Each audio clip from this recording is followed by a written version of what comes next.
Ra'iisul Wasaaraha Xukuumadda Federaalka Soomaaliya Xasan Cali Kheyre ayaa maanta bixiyay lacag loogu talagalay in dib u dhis lagu sameeyo buundada degmada Baardheere ee gobolka Gadow taas oo burbur ku yimid.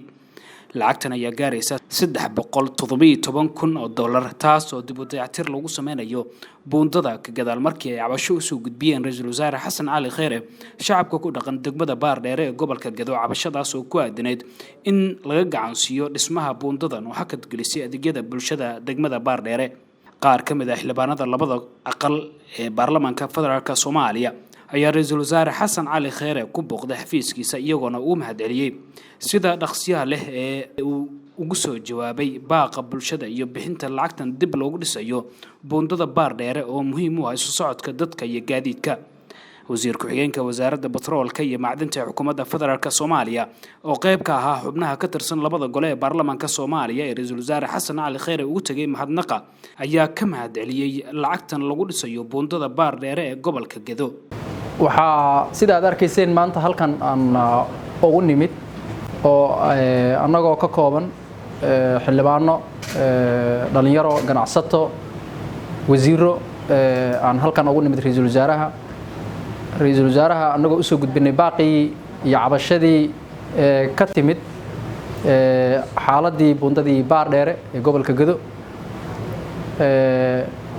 waxaan aad iyo aad aan ugu sharaxnay arrinta ayada ahayd asaga oo Ra'iisul Wasaaruhu ka jawaabay baahidii ayada ahayd oo taagneyd oo ahayd in buundadii Baardheere ay burburtay oo dayactir weyn u baahan tahay. muddaba waa laga soo shaqeynayay processkeedii dadka deegaanka iyo dadka Soomaaliyeedba kala duwan siyaabo badan kala duwan ay u muujiyeen qeyradooda iyo ficil ahaan codsi aan u soo jeedinay Prime Ministerka Ra'iisul Wasaaraha Jamhuuriyadda Federaalka Soomaaliya Mudane Xasan Cali Kheyre hortanada ayuu uga jawaabay wuxuuna ku saxiixay qiimeyntii ay soo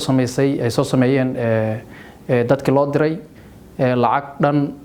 in lagu dayactiro $317,000 oo dollarka Mareykanka ah. waxaan uga mahadcelinaynaa madaxda qaranka madaxweynaha Jamhuuriyadda Federaalka Soomaaliya Mudane Cabdullaahi Maxamed Farmaajo iyo Ra'iisul Wasaaraha Jamhuuriyadda Federaalka Soomaaliya Mudane Xasan Cali Kheyre sida howlkarnimada leh go'aanka quruxda badan ay qaateen